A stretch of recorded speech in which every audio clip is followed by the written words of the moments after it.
Shalom, little Yisrael. I'm back with another story. And today we have Facing the Giant. Ooh, you guys like stories about David? We got a good one from Bible Pathway Adventures. The Adventures of David. Let's start off with some scripture, right? David took his staff in his hand and chose 5 smooth stones from the book and put them in his shepherd's pouch. His sling was in his hand. 1 Samuel 17:40. And now let's start the story. Do you need to be born into a royal family to be a king? Not when God is in charge. A long time ago, God chose a young shepherd named David from the tribe of Judah to become the king of Israel. God wanted to prove that he had picked the right man for the job. Before David became king, he faced many tests and had many exciting adventures. Around this time, Israel was ruled by a disobedient king named Saul. With the help of his son Jonathan, Saul won many battles, but he stopped listening to God. One day, Saul's army defeated a fierce enemy, the bloodthirsty Amalekites. Instead of destroying all of the people and animals like God had told him, Saul kept the best sheep and cattle for himself. Save the king of Amalek, Saul said to his soldiers. Let's keep him as our prisoner. Did you know? Many people believe that there are different ways to pronounce God's name. These include Yah, Yahweh, Yahweh, and many others. Here was our first picture.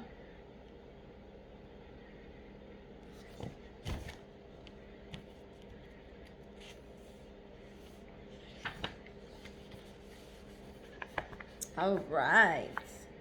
God was not pleased with Saul's bad behavior. He knew that if Saul saved the people and the animals, the Amalekites, this one is just so tight, the Amalekites would attack the Israelites again. He wanted obedience, so he spoke to his prophet Samuel. I am sorry that I made Saul king, God told Samuel. He turned away from me and disobeyed my instructions. It is time for a new king of Israel. Samuel knew that God would take away the kingdom of Israel from Saul. He clasped his head in his hands and wept. Samuel, stop crying over Saul, said God. Take some olive oil and go to Bethlehem. When you get there, find a man called Jesse. I have chosen one of his sons to be the new king. Samuel was worried. If Saul finds I'm looking for a new king, he'll kill me, he said. Samuel may have been an important prophet, but Saul was still a powerful king. Do not worry, said God. Take a calf with you and say you have come to offer a sacrifice to me. Invite Jesse to the meal. I will show you what to do next. And here's poor Samuel.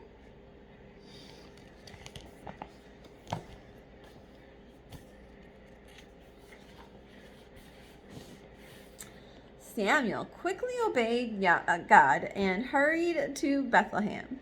When he reached the gate of Bethlehem, the elders rushed out to greet him. Why are you here? They asked, their hands shaking. Have you come in peace? The elders had good reason to feel nervous. Samuel wasn't just a prophet, he was a judge and an army commander, too. Don't be afraid, Samuel told the men. I'm here to offer a sacrifice to God. Come and join me. Samuel invited Jesse and his sons to sacrifice, too. God will choose the next king of Israel from among your sons, he told Jesse privately. When Jesse and his sons arrived at the sacrifice, Samuel looked at Eliab, the oldest son. This man is tall, and he's handsome, and he looks like a king, he thought. He must be the man that God has chosen. Here we are. Here comes Samuel walking down, and everybody's like, what's he doing here, man? Oh no, a judge and a commander? Oh boy, what's going on?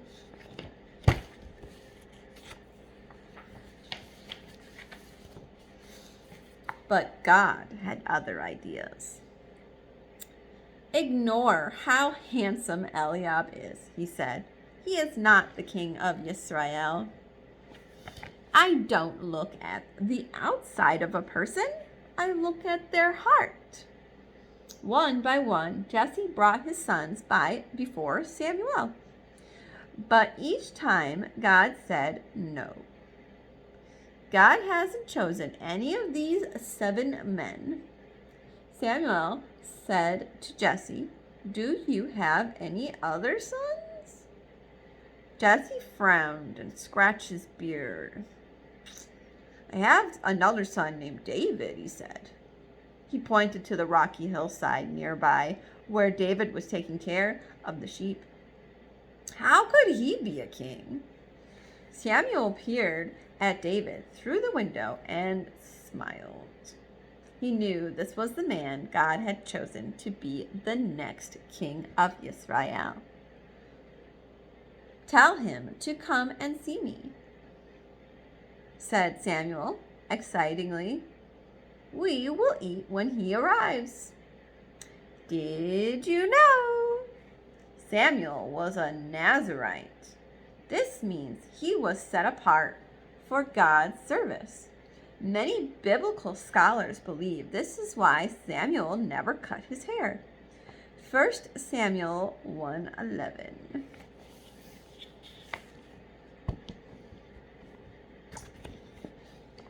And there is Mr. Samuel peering at David through a window.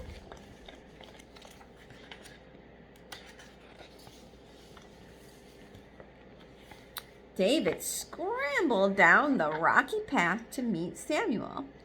He was strong and handsome, with a twinkle in his eye. Samuel, stand up and anoint him, said God. He's the one. Samuel took his horn of olive oil and poured it carefully over David's head to show he would be the next king of Israel. Immediately the Spirit of God came on David.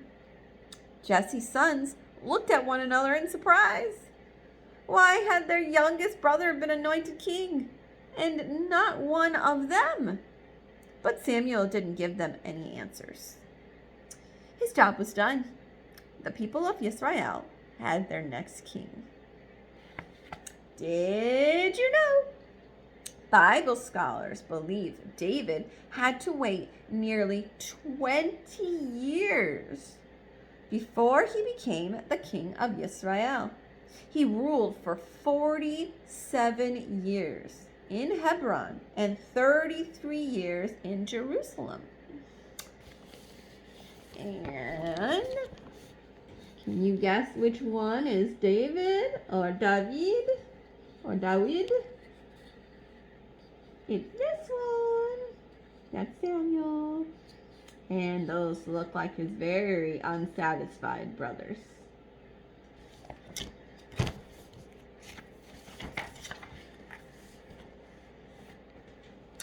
During this time, King Saul still ruled the land of Israel. He lived in a large stone palace in the town of Gibeah because he had been disobedient. The Spirit of God left him. Instead, an evil spirit entered the king and troubled him day and night. Nothing seemed to calm Saul's mind. His servants paced back and forth, wondering what to do. "Let us find someone who can play the harp," they suggested. "Maybe the music will help you rest." Saul shrugged his shoulders and sighed. He didn't know why this evil spirit had come upon him. "One of Jesse's sons in Bethlehem knows how to play the harp," said a servant. "He's a brave man who loves God. His name is David." King Saul liked that idea. He sent a message to Jesse saying, "Send me your son David, the one who plays the harp." Jesse sent David to the palace right away. After all, you couldn't disobey the king of Israel. And from that day on, whenever the evil spirit entered Saul, David sat beside the king and played his harp. Oh my goodness, look at him. He looks really distressed. Yikes. And there's David playing the harp. And that's Saul.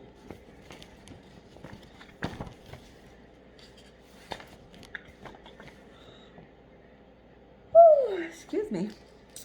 One day, the Israelites gathered together in the Elah Valley to fight their enemy, the fearsome Philistines. Nobody liked the Philistines much. They were wicked and cruel, and they liked a good fight. King Saul glared across the valley at the Philistines' army. They had lots of chariots and more soldiers than he could count. He grabbed his sword and quickly prepared for battle. The king didn't know it yet, but the Philistines had a fearsome warrior on their side. His name was Goliath, and he was as tall as a house. Everyone was afraid of him, and nobody came near him. Goliath was stronger than any man in the land of Israel. Did you know? During this era, there was no blacksmiths in the land of Israel. The Israelites took their iron tools to the Philistines to get sharpened. The Philistines charged a very high price for this service. 1 Samuel 13:20. Can you guess which one is the Goliath? I know you guys are smart enough for that. That afternoon, the Israelites lined up for battle against the Philistines. All of a sudden, a giant man marched out of the Philistine camp. It was the mighty giant Goliath. He wore a bronze helmet on his head, and a shiny breastplate made of bronze. Even his legs were covered in bronze armor so that no one could hurt him. "Why are you here, you tiny Israelites?" roared Goliath. He flexed his bulging muscles. "If you dare, pick one of your men to fight me. If he wins, we will be your slaves. But if I win, you will be our slaves." The Israelites shook with fear. They weren't used to fighting anyone as big as Goliath. Even the ground trembled when he walked. They stared at the giant, wide-eyed. Whoa, that's scary. That's a big shadow. What are they gonna do? Meanwhile, in Bethlehem, Jesse told David to visit his 3 brothers who were soldiers in Saul's army. Take these loaves of bread and go to the Elah valley, he said. Find out if your brothers are well, and then come back and tell me. David wasted no time. The next morning he jumped out of bed, took the sack of food, and set out to do as his father had ordered. He arrived at the camp just as the soldiers were marching out to battle. David dropped the sack of food on the ground and raced to the battle line to greet his brothers. He had never been so close to the enemy, and he was excited. He folded his arms and glared at the Philistines. How dare they try to destroy the Israelites?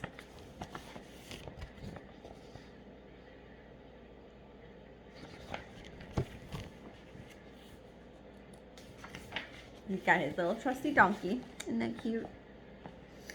Why are you lined up for battle? Goliath shouted to the Israelites. He had been threatening the Israelites for 40 days, and he was growing impatient. Come and fight me, you cowards! You would think the Israelites were used to hearing Goliath's threats, but they were even more frightened than before. They ran back to the camp as fast as their little wobbly legs could carry them. That giant is a monster, cried the soldiers. If we could only kill him, we could get the reward the king promised. David turned to the soldiers. What's the reward for killing Goliath? He asked. Besides, who is this Philistine that dares to challenge the army of the living Elohim? Did you know? Saul was 30 years old when he became the king of Israel. He reigned for 42 years.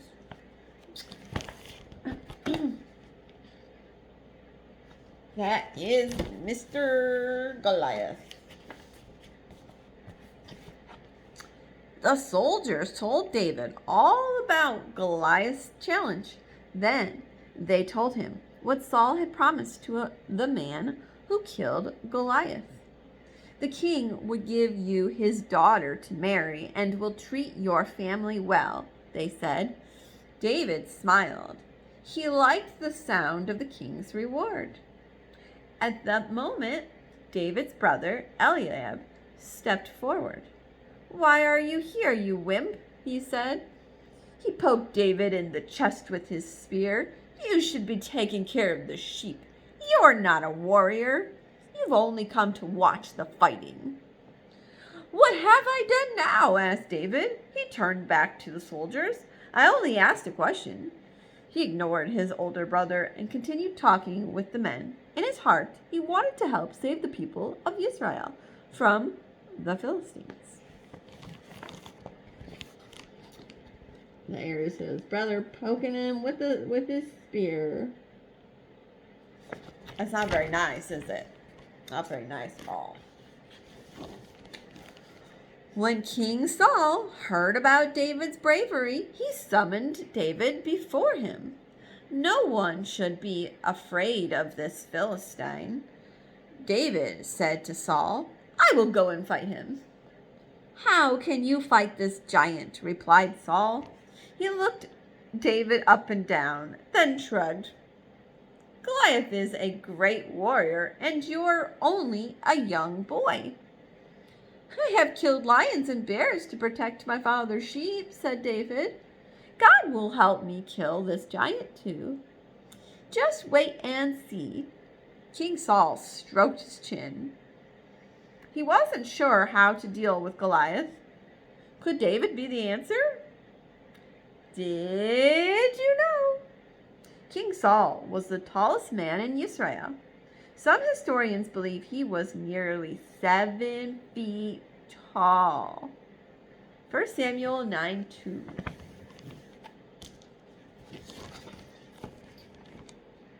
And there's Mr. David talking to Saul.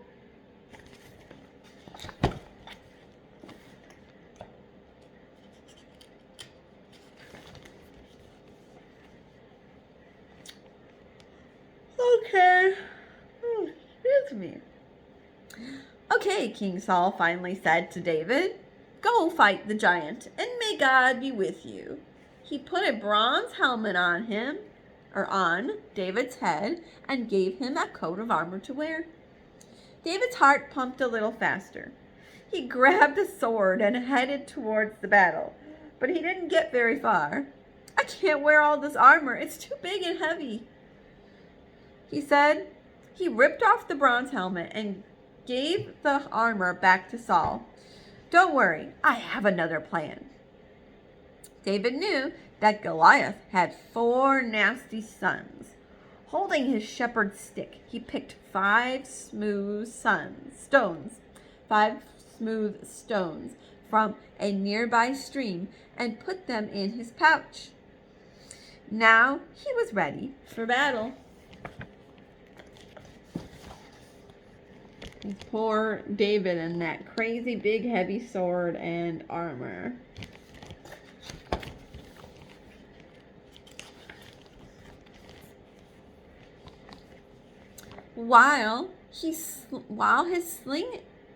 With his sling in his hand, David strolled towards Goliath.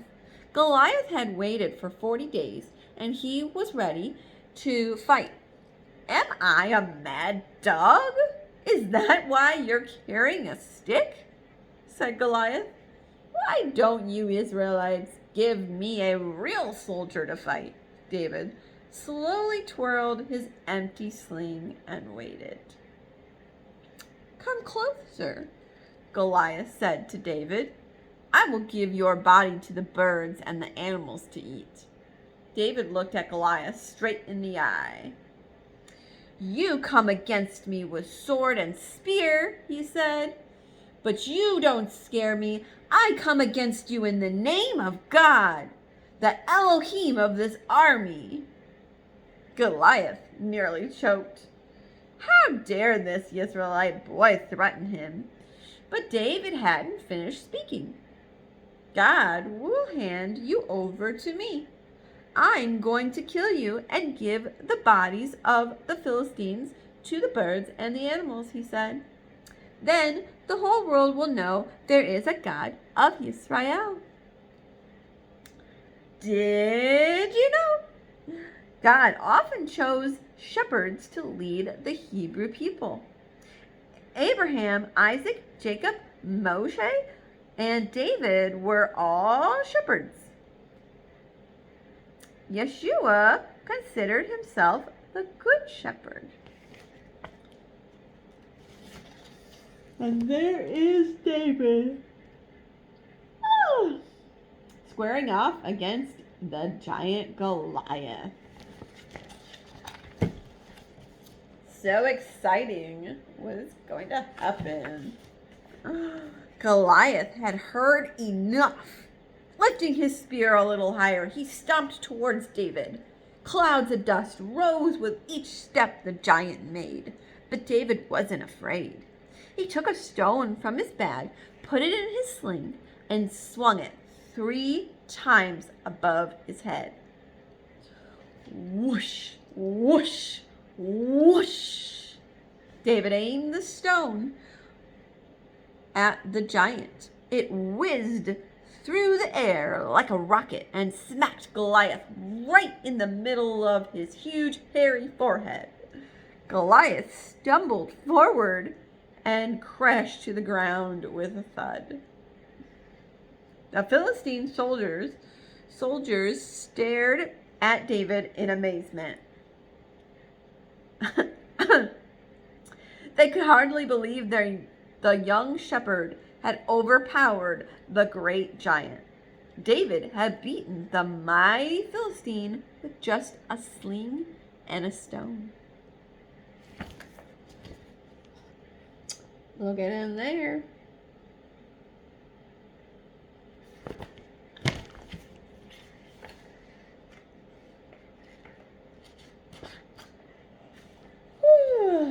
And I will see you for part 2.